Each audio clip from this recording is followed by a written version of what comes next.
pendant que nazo loba wa problème spirituel makasi parce que nazo mona papa aboti yo aza papa moko oyo abokoli bino na moko akisi mais nazo mona mama ya papa na bino bazo komelanga biamona za nani aza mama donc Coco le Coco na kobenga lo Coco boboka mana ensemble oui toboka mana ensemble Coco ando linganga makasi est-ce que oyebi ke Coco na bino biamona komona ye biamona la reine yango wana pena prophète est-ce que oyebi ke Coco na bino atia semence mabe na kata nzoto na yo ba guide ya Iran bazali ba homme spirituel baza bato baza na kati ya ba secte baza na kati ya franc-maçon.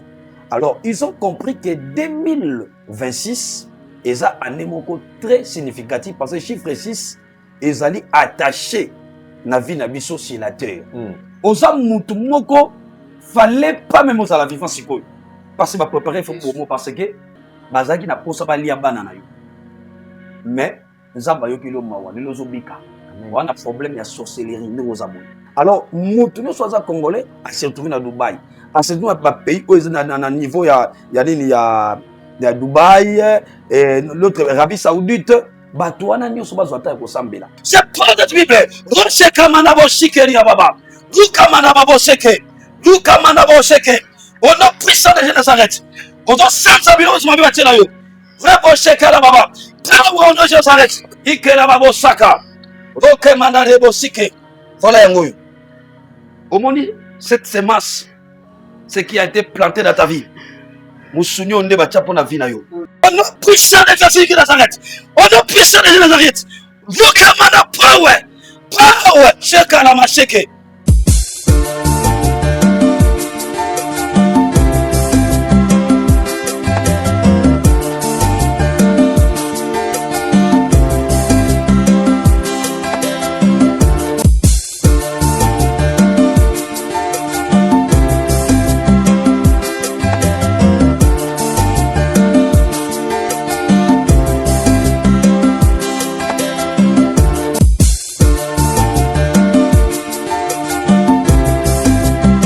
Bonjour, abonnés, nyonso ya télévision Céleste. J'espère que vous avez remarqué Roméo Lingolo, journaliste Nabino, tout en l'habitude, en tout cas, on sait Nabino, émission pour nous édifier Bino, et puis émission où il apportera Bino information sur tous les domaines de la vie. Donc, Awa, tout la télévision Céleste, c'est une chaîne où il est vraiment dédié pour nous Marambanza, mais j'espère qu'il va abonner nyonso.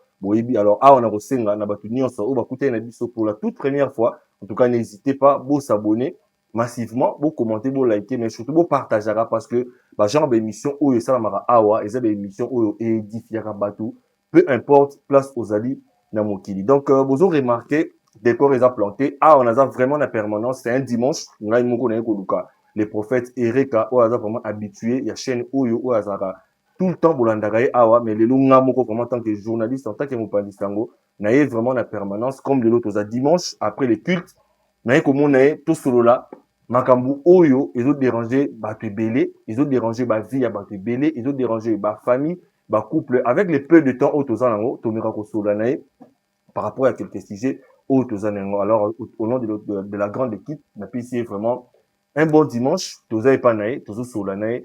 Bonjour et puis bon dimanche prophète Erika. Oui, bonjour mon frère Nzambe Apambolo, mon frère Roméo.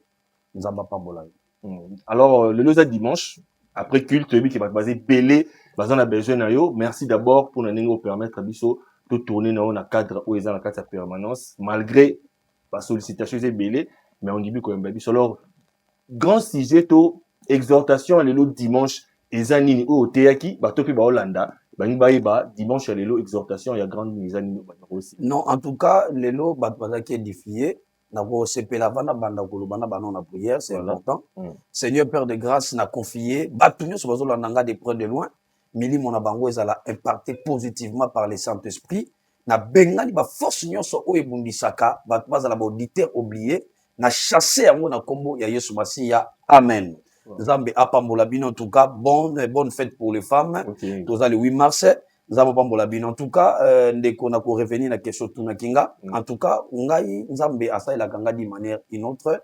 Je parle souvent sur la délivrance na teiba na ya nzambe selon inspiration. au moni prédication et la inspiration et la message moko transitoire. Donc Nzambe a préparé qui le lot libota ya Nzambe o bazaka na kata église va bénéficier beaucoup plus ce message moko qui très fort oyo va bénéficier bana bazaka édifier Nzambe azolo ko mnenga sa ila kinga mais ezana ba sujet to kolobela lelo o ezali uniquement pe Nzambe inspiré kinga lo lengo oyo ko kuta nanga na kati ya bureau ya église. Donc tukwe bandeni yoko sola nango Nzambe ko ba kopambola batu susu oyo bazali en dehors ya RDC to ya ville ya ba église na biso. Le Seigneur vous bénisse. Voilà, merci beaucoup. En tout cas, vous s'abonner. Dans le vraiment, c'était vous s'abonner.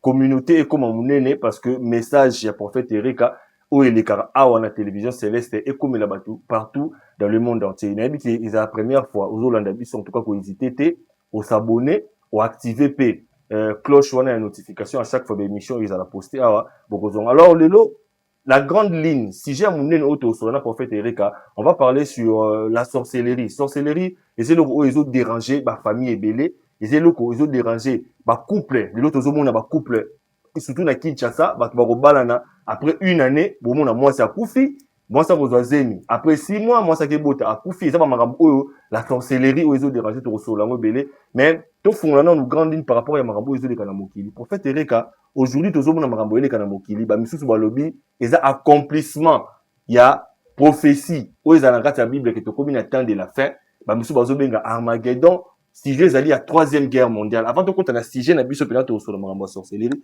prophète Erika, est-ce que Marambo tout le monde a l'élo na mokili?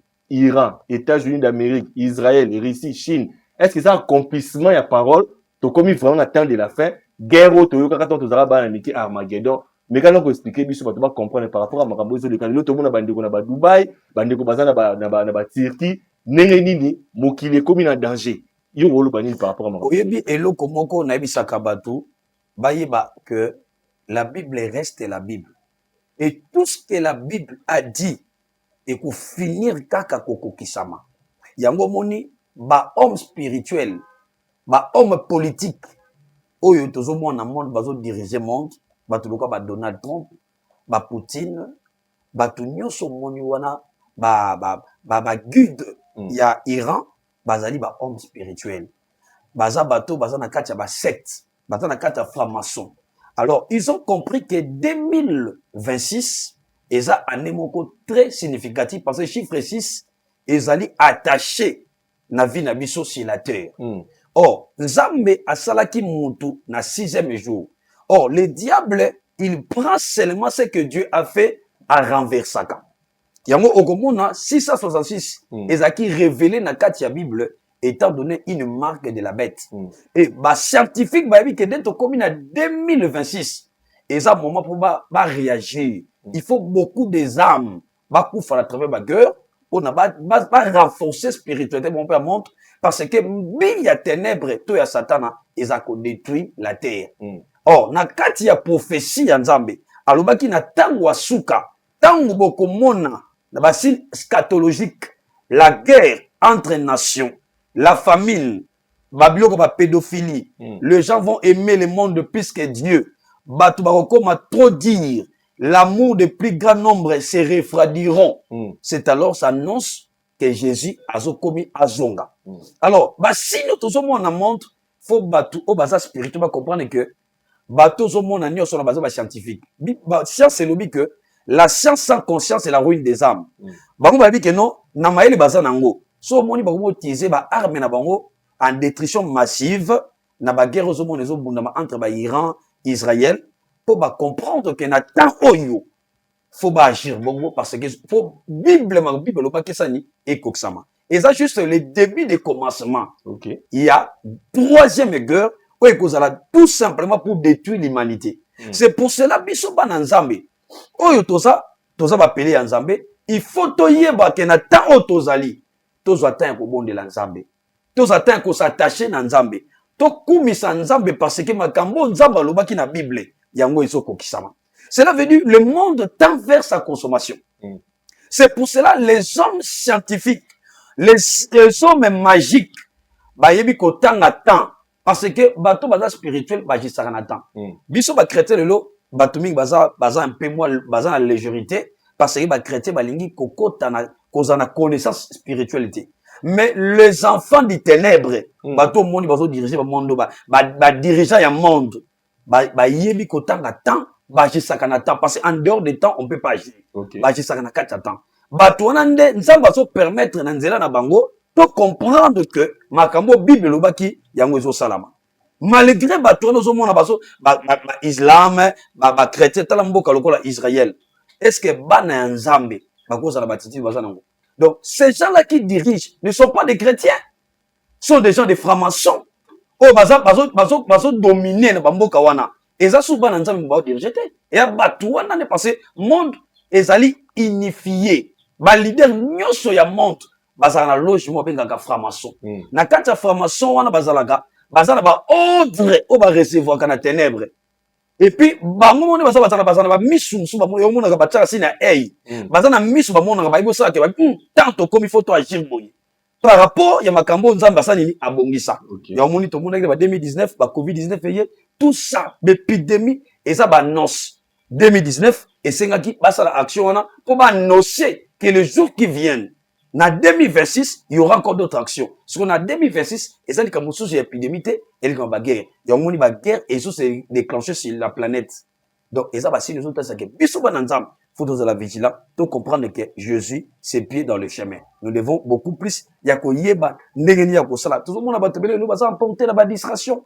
Ba tebele ba ba ça bitaka la ba libanda. Bande ko bele ba ça va kotaka ta vignerie. Sans le savoir que les moments que nous sommes c'est le moment de savoir la parole de Dieu et de vivre dans la sainteté pour préparer l'arrivée de notre époux. En tout cas, merci prophète Bangambozé Pelé Toursoula Marambélé, mais avec les peu de temps Tozanango, to profiter Toursoula. Na sengi na bino, bo s'abonner, so go écouter une émission dans 4 émissions, au s'abonner, au liker, au partager l'émission. Maintenant, on sait la prophète, on lance un message beaucoup plus dans Bande Kobaza à Dubaï, parce que tous en contact avec Bango Pelé, les loups Bande Kobaza à Dubaï, bazo vivre une sorte de psychose moro ya makasi. Bazan vraiment ya kobanga ba alerte tout le temps na ba téléphone kobatama kobombama kobanga banga en tout cas ba kobana Dubaï na minute oyo bazan na kimiate ndenge mona ba bazan na Turquie et puis na ba mboka wana misusu mais mingi ba bazan na Dubaï na éviter attitude nini bande na biso ba congolais particulièrement ou lelo bazan même na incapacité à regagner mboka parce que lelo na Dubaï moyen avion et mata to ekita ezate les bande ko bazan na problème. Qu'est-ce que tu peux dire pour nous réconforter bango oh les lois vivre une sorte de psychose ba misu ba beta mai ya pamba pour nous sukola et comme problème ba de na Dubaï faut pas en prière ba sambela nzambe lorsque les temps difficiles s'annoncent comme ça il faut se mettre dans la prière il y a pas quelque chose à faire ba implorer grâce à nzambe ba bima bamboka na ba zonga bamboka na bango parce que même Donald Trump il a donné des injonctions na ba ressortissant na bango au bazan ba pays nyonso na Iran a répliqué qui ba banda ko bima parce que wala za ba signe bazo mona que et ça déjà, et si les autres savent que cette guerre-là, ça va dégénérer. Parce que les puissants, les Américains, vont s'imposer. Alors, tant qu'on s'imposer et qu'on a une réaction très bizarre. Alors, nous, soit Congolais, à se retrouver à Dubaï. À se retrouver à pays où il y a un niveau, il y a Dubaï, et l'autre, Arabie Saoudite, Batouana, nous sommes à Sambela. Pour pas le moyen, il y a Bima. Parce que ce que guerre wana ningezo kende dans 2 semaines qui viennent et qu'on dégénérer ma casse parce que il y aura des réactions où eko salama ba te belé ba kokufa donc tant auto ça nango oza mwana nzambe o se trouver na pays moko boye oyo bazaki attaqué par Iran nzamba sala bino grâce boza la contact na l'homme de Dieu benga to prier pour na bino en fait que nzamba sala bino grâce par cette occasion bolanda biso et loko eza plus important faut pas en état à prier parce que tangu Daniel en comptant qu'il y a un moment difficile, na 4 forces au lion, il s'est élevé dans la prière. Vous savez, je lève mes yeux vers les montagnes d'où me viendront les secours. Donc, du moins, bazo kota na kati ya prière, dans cela, il y a une orientation divine. Dans la petit frère, nanga moko ayambanga pina Dubaï sur le quai Dubaï, il m'appelle papa en tout cas, wana mai comme il passe mbongo donc tozo bimisaka mbongo tozo musalate. Donc, na mito za bloqué c'est mon frère. Nzamba ko sa elona sambeli pona ye. Mouké Nazaki n'a pas de mon cher, soit au service que vie a encore ba sorti entrer zate parce que donc activité mon côté. Parce que ba vivakaso ba otimo Congo ba kekuna ba tambusi ba zima mbongo ba msuzupe par voie peut-être de business nation bilo continue ba qui c'est comme ça. Donc tout est bouleversé et ça moment très difficile oyo bazali ba ndeko so traverser na mboka oyo za Dubaï. Yango Donald Trump bisaki ba américain nyonso. bakende babima même na voie commerciale même bato babima mboka wana parce que nazomona ndenge nzambe azobisanga ekodégénérer makasi guerre oyo ekozala longue et populaire. Donc nzambe asa la grâce bandeko nyonso baza na situation moko difficile tout autour ya Dubaï, même baza na kati ya Arabie Saoudite oyo baza na Jordanie oyo baza na kati ya Dubaï bazwa na Turquie bazwa ta ya kobenga biso tosambela na bango ensemble nzambe a façonné bango ba s'en sortir la situation parce que la guerre c'est pas une bonne chose et ça na bato ebele bakokufa na kati ya baguerre wana oyo nzambe a préparé bakufa na date yote. Mais ça va signe les autres que nous apportons vers la consommation du monde. C'est le moment où biso ba chrétien, il faut tous à la prière, to bonde là, nzambe a épargné biso. Volonté à nzambe et salama, mais et salama na volonté ba sataniste té. Parce que ba sataniste ba yebi que na temps to comme il faut pas réagir. Parce que ba jisaka pas en dehors de temps, na kacha temps. Ba yebi que Jésus revient bientôt, il y a un moment bazo quoi réagir de la sorte, même bato bazo benga ba israélien, réellement ba israélien mais ba chrétien té.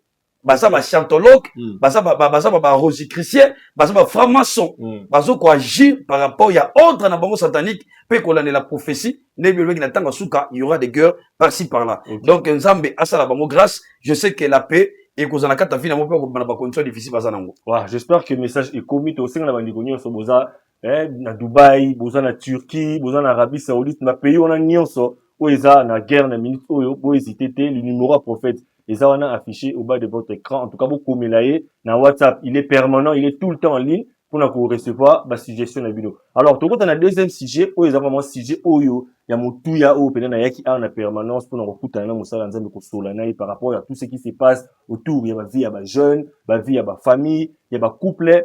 C'est la sorcellerie. Prophète Eric Katobé, t'as solo, il y a sorcellerie.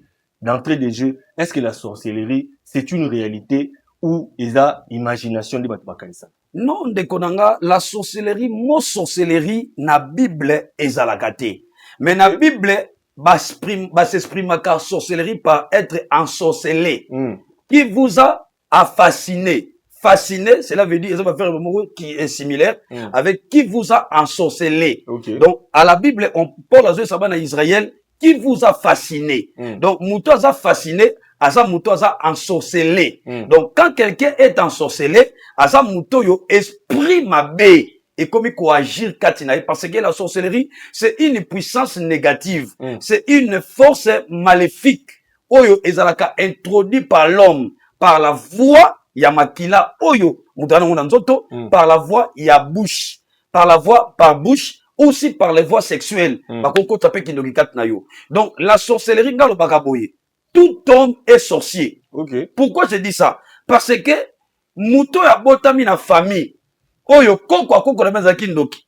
Donc, oza na probabilité plus de 70%, ya koko ma sorcier, kolandi sama, puissance oyo sorcellerie, oyo son réuni na kata famille na bino.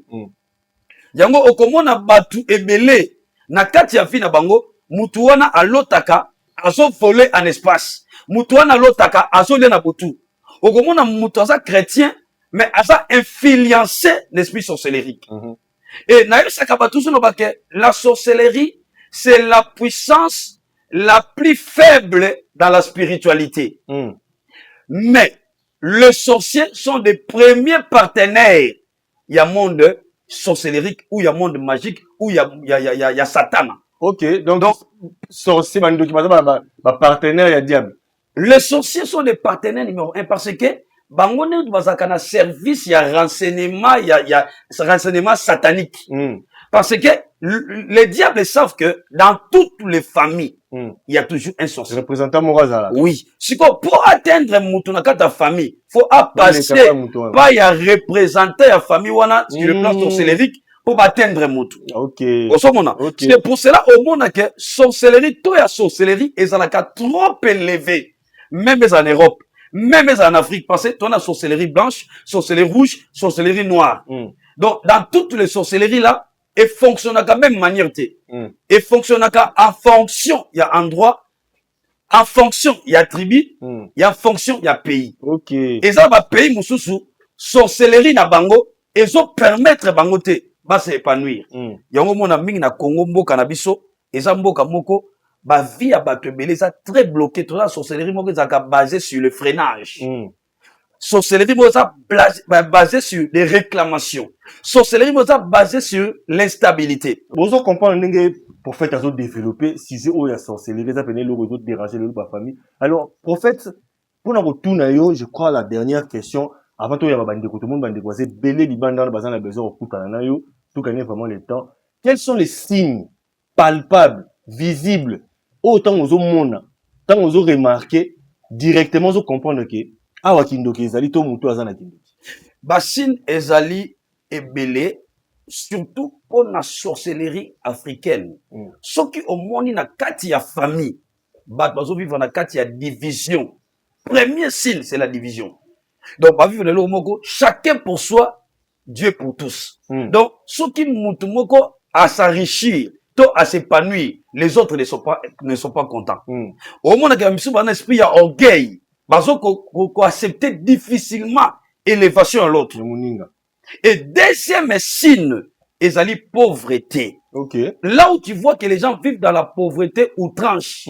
Donc na famille on a muta diplôme facilement. Na famille on a muta musala facilement azate. Na famille on a muta tonga kazate baloko ba rekabit. Donc une loi que bako tonga te bako s'épanouir te. Au senti que bana éducation ba ken ba classe bien te. Donc famille moko boye donc qui sont likambo za $100, faut pas ça va tout 10 pour pas payer ça. Alors auto senti pena bazana kati ya ambiguïté dans tout et en tout. Donc ba famille wana so moni ba signe wana ibaki les famille wana sorcellerie zali. Et troisième signe au monde que na libota wana basi nyonso to mibali nyonso babala directement te. Faut d'abord abala asoki abali libale kufi na mobali wana après ake azui mwasi mususu babandi siko bota naye. Donc so moni na famille na baka ya ba divorce, baka ya ba combat na ba mariage. Donc ba mariage c'est bon zaka ba mariage moko problématique. Donc so ke bala na famille wana okomona ke bazo ko imposer yo. Donc makambo na bango ka trop dit. Et ya de basine okeba la mwasi mais ozomona ke ba tourner rebelle kotoyo oh papa kulu tu fais ça là maman les fait ça. Donc au moins que ce sont des signes qui démontrent que dans cette famille là il y a un problème de la sorcellerie. Donc là où il y a de la sorcellerie et puis quatrième signe ba mort subite. OK. Batu ba kufa ba liwa moko boy trop jeune. Et puis et comment que chaque année ba kundaka batu. La famille moko. Au moins ka donc moi ba bi que soit comme na décembre. Bakomi na novembre ya année babi que non biso chaque année tokufelaka bakomo banga. Donc et ça ba signe les autres c'est que famille wana sorcellerie ezali. Donc na famille ou sorcellerie ezali, sorcellerie c'est maladie moko très mauvaise. Pourquoi? C'est une maladie où ezalaka transmissible. Cela veut dire mutako za na kindoki abebi si mwana na yo yeba ke abomi yo.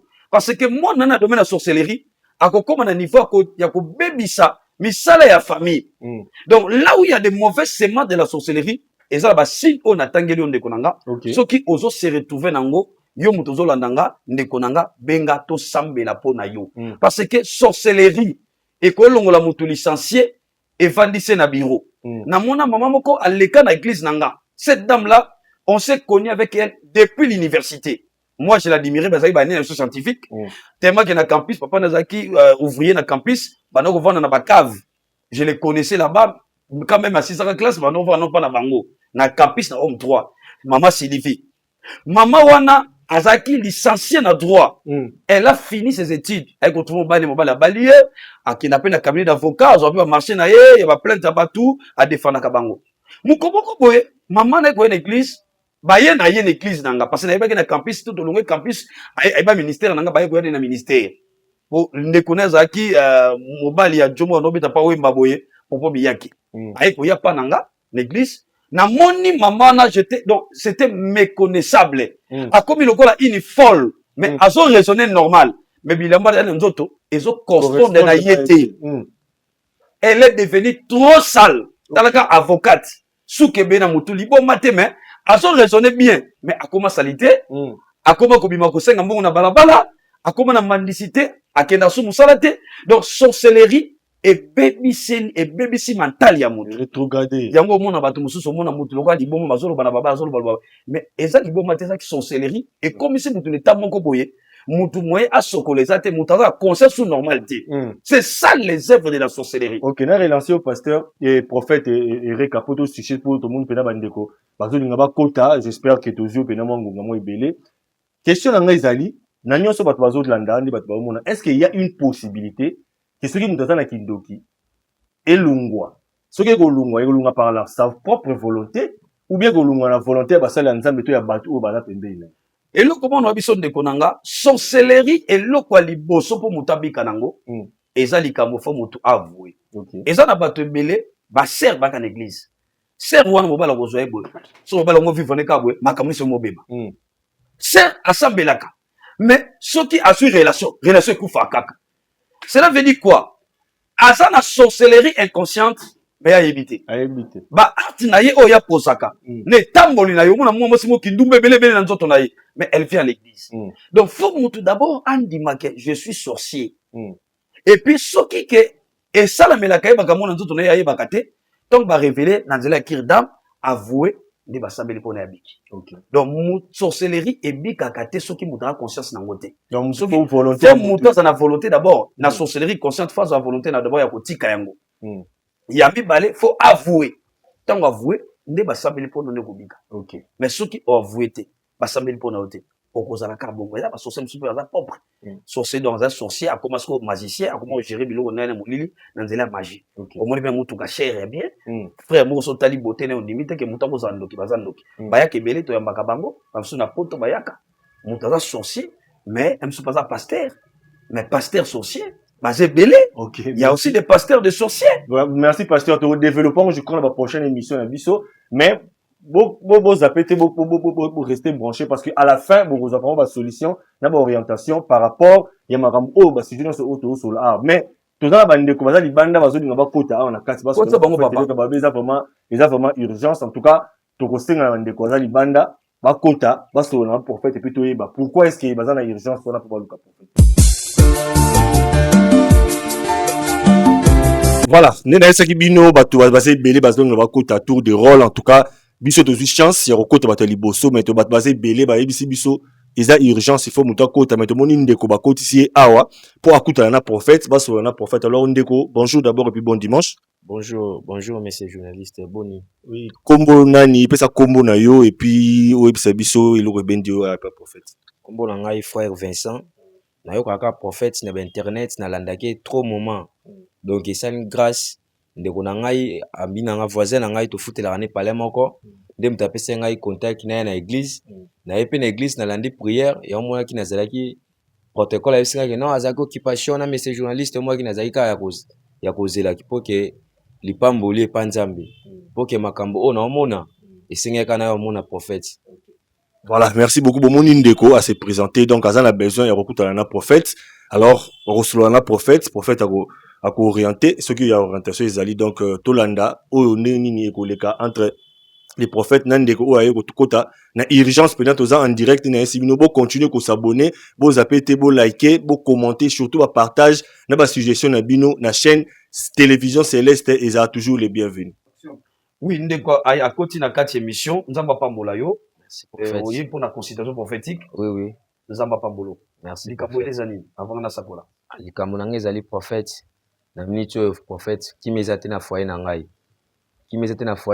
donc na bandaki ko sa musala na sa naza na nga chauffeur ba chauffeur to bulaka na biso mais à moment moko patron to zaki ne bien ay na zong selinga contact yo tika contact na ngai nazomona funa voyager tout ça patron banda zo contact na sala asuste na miko ke na ba compagnie mususu ezo simbate na mekiku madame kunde za boto sur la prophète donc lelo faut kuna zongi na epa na bango na bana maladie makilezo sila donc kimia penze za te prophète donc ndenge na yo kaka voisin na nga kaka tozakane na lupango moko yene mtatalisenga andeko faut que n'est pas prophète Ereka prophète na biso kombone Ereka prophète na biso ye penza za mtabika mo donc so comme epane okozwa solution yo moni papa donc na women na ki banda 8h Naki banda 8h na vandi libanda protocole bayambi ngai ti prière isili donc nzamba c'est grâce ti monique to kutana boye prophète. Mon frère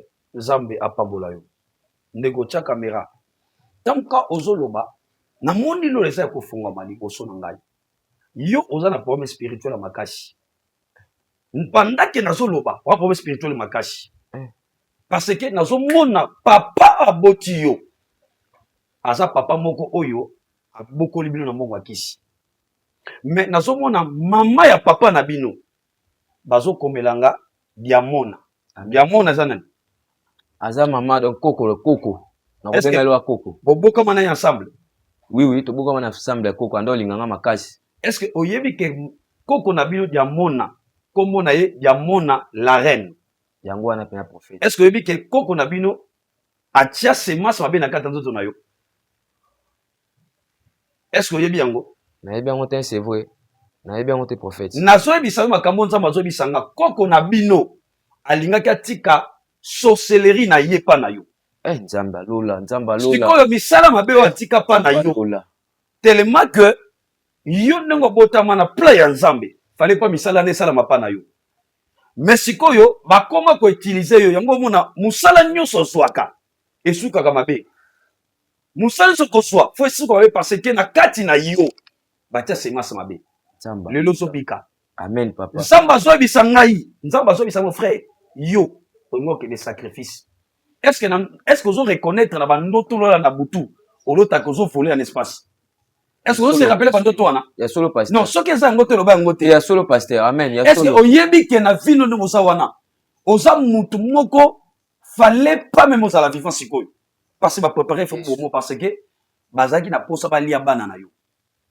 Mais nzamba yo kilo mawa lelo zobika. Amen. Wana problème ya sorcellerie no zaboy. Amen prophète. Voilà pour ma sorcellerie parce que tu avoues pas ça yango moni et où na kat na yo. Nengo lo tabano tozo ozo voler un espace déjà une sorcellerie akobo tabano basala ka cérémonie. Ba lesa yo misuni na butu. Lelo to mana komba Yesu Masiya. Lelo to mana komba Yesu Masiya. Est-ce que son di makelo nza bakobi kisayo? Misala mabe o ba chakati na yo. Yango nezo bundisa yo. Est-ce que oyebi ke yo fo balinga ki okufa? Yesu nzamba lola. Est-ce que oyebi ke yo balinga ba tizo na monde de ténèbres? Nzamba lola. Nzamba ebi singa lelo fo bika. Nzamba lola. Nzamba ebi singa lelo fo bika. Nzamba lola. Parce que yo ba chaki yo faut osale la famille na ndenga molili. Parce que sorcellerie wana et quand même maman on a senti na kat na yo ba solo ba bezo bima. Nzamba lola na. Basi ba neko ki mayo. Moi l'autre bandoto mabe prophète. Nzamba to bikso lelo. Moi l'autre bandoto. Nzamba to bikso lelo. Bato bazo pumbwe na ngana butu. Nzamba to bikso lelo. Nazolia. Nzamba to bikso lelo. Bato bazo kanga solo. Puissant de Jésus. Bato balinga suko santinga te nzambe. Nzamba to bikisa yo. Nzamba to bikisa yo. Il y a quelque chose qui va se passer aujourd'hui. Nzamba il singa mon frère kolela te nzamba to bikisa yo. Misala wana ezotinga. Parce que Dieu a besoin de te guérir. Au nom puissant de Jésus. Nzamba il singa so bika mon frère. Dieu m'a dit, cette Bible, si c'est la parole de Dieu, Zamba ebisinga nyoso o ekota na fino zobima. Zamba ebisinga tout ce qu'on a semé à toi, ça va sortir. Tobika. Au nom puissant de Jésus. Il y a quelque chose qui va sortir de ta Bible. On a simbi, c'est la parole de Dieu. Nyoso o ba sema katina yo zobima. Au nom puissant de Jésus Nazareth, je pose cette Bible. Je pose cette Bible. Je pose cette Bible. Roche kamanabo shikeri ababa. Luka manabo sheke. Luka manabo sheke. Au nom puissant de Jésus Nazareth. On doit s'ensemble, on se met à tirer. Rebo sheke la baba. Power au nom de Jésus Nazareth. Ike la babo saka. Roke manabo shike. Voilà un mot. Au monde, cette semence, ce qui a été planté dans ta vie. Moussouni on débat pour la vie na yo. On a puissant de Jésus qui Nazareth. On a puissant de Jésus Nazareth. Luka mana power. Power. Sheka la macheke. Voilà, c'est deux choses. Ikamasaka na baba basuke. Ika mana babo sike. Ika mana baba saka. Sheplaka la baba. Au nom de Jésus Nazareth. Mon frère, télémisaï. T'as la biloko de ton mouton. T'as la biloko de Nzamba za puissant. Ça, c'est la démonstration. Tout ce qui a été semé dans ton corps. Et bim, que tu sois libre. Que tu sois libre. Je suis émerveillé. Je bénis le Seigneur pour ta présence, pour le miracle. Sois glorifié. Merci. O sabra kalababo shike. Zambe, mon ambali oyo. Nyonso bataki na vie na ye. Lolenge bimi. Nena te Bible. Sorcellerie nyonso ya famille. Ezala consciente ou inconsciente. Et ça la société. Na komone so masia. Gloire au Seigneur. Topamboli Zambe, merci. Topamboli Zambe, merci. Zambe, merci pour ta délivrance. Mon frère Yenangai Alemet, biloko fait tumbama. Voilà, mesdames et messieurs, Bomoni, j'espère que Bomoni est transpiré, comprenez, dans la Kinshasa, il fait très chaud, puis service, c'est qui m'a cassé. Bomoni, alors nous allons accompagner les frères. Ça, c'est une émission Je crois que la suite, bah, on a prophète en coulisses, par exemple, oh, ça peut pas se passer. Derrière la caméra, là, nous allons accompagner notre frère, mon frère Téléma, et Toke Inae, c'est la prophète qu'on a la permanence, et puis, on va continuer pour la suite de notre émission. Voilà, j'espère que Bolandi, service de l'équipe, vous avez appelé Bisso, vous avez Sabino, Télévision Céleste, les avons pour Nabino, ceux qui vous avez des suggestions, vous avez des remarques, vous avez des critiques, et surtout, si vous avez besoin, il y a consultation, et pas il y a prophète, pour qu'il y ait consulté, Bino, entrer en contact, pour les différents services, où est-il le Maramabonzabe, n'hésitez pas, Télévision Céleste, les avons, écoutez Bisso pour la toute première fois. Vous s'abonnez, vous likez, vous commentez, ou activez, cloche ou la notification. Alors, prophète Eric, nous sommes vraiment arrivés à la fin. Moi, parenthèse, qu'est-ce que Bakaya Boye, au coup, fréquemment ou bien rare? Ministère Nanga Ezali basé sur la délivrance. Bato et belé bagamba problème awa, bambasu, ezolongwa, ba hernie discale ezolimwa, ba myome ezolimwa. Donc, eza la bato mususu, ba mona kango, eza infaisable. Que mutu batili biloko na monde spirituel, na monde physique. Sorcellerie, ba lesa kango na physique, mais eza kana réaction dans le monde spirituel. Okay. Donc, eza na bato belé batambola, ba semence na kala mutu na bango. Donc, nganza basalanga grâce, ezali nanzela puissance de Jésus-Christ Nazareth, bazobika ebele. Donc, miracle, to délivrance, eza domaine nanga parce que Jésus lobi, l'esprit du Seigneur est sur moi, il m'a ouvert pour programmer la délivrance aux captifs, la liberté aux prisonniers. Donc, notre ministère est basé sur la délivrance. Bato belé bazobika ba maladie, ba cancer, ba sida, yango na bisaka bato balanda kabiso. Essaye mon Dieu. Essaye mon Dieu. Ce Dieu-là, il agit, il manifeste sa grâce. Na batonio so basa na foi et na considération. Yango numéro zo les toujours au bas d'écran. Puis 243 81 86 19 786. Batonio so basali prêt. Ba benga basa na baka, bandi bango basa na Afrique, basa na Océanie, basa na Congo, basa na Lubumbashi, basa na Angola. Ba hésiter au contacter biso pour tout spécialement ba solution. Nanzela Jésus-Christ Nazareth. Ok, voilà, batonio so balandi biso nga na reisa bino. Nga mo pe na mutatembe, mais la vivre ou na vivre pour na reisa bino que isa makambo isa réalité, isa ba comédie. Aujourd'hui toujours remarqué bato bazo kufa, ba mort subite, ba jeune, ba balana après 6 mois, moi ça kufi tout mobile a kufi, ce sont des réalités. Ceux qui osent na tembe, alors le numéro ya prophète Isawana, benga le prophète, consulter prophète solo la nae Talisei Mamakambu Ozanango, et j'espère que Nzambe a repris sa solution. Mais il faut voir que ce n'est pas le prophète qui agit, ce n'est pas le prophète qui opère un miracle, mais ça, le Seigneur qui a utilisé à travers Yende, Bozomo Namakambu Ozanango. Alors le prophète, nous sommes arrivés à la fin. Je ne sais pas si vous avez un dernier mot à bâtir ce bord dans la télévision. Dimanche à tout le monde, que le Seigneur soit avec vous dans vos maisons. Toute personne qui a des problèmes, avec Jésus, tout est possible. Que le Seigneur vous bénisse. Bye bye.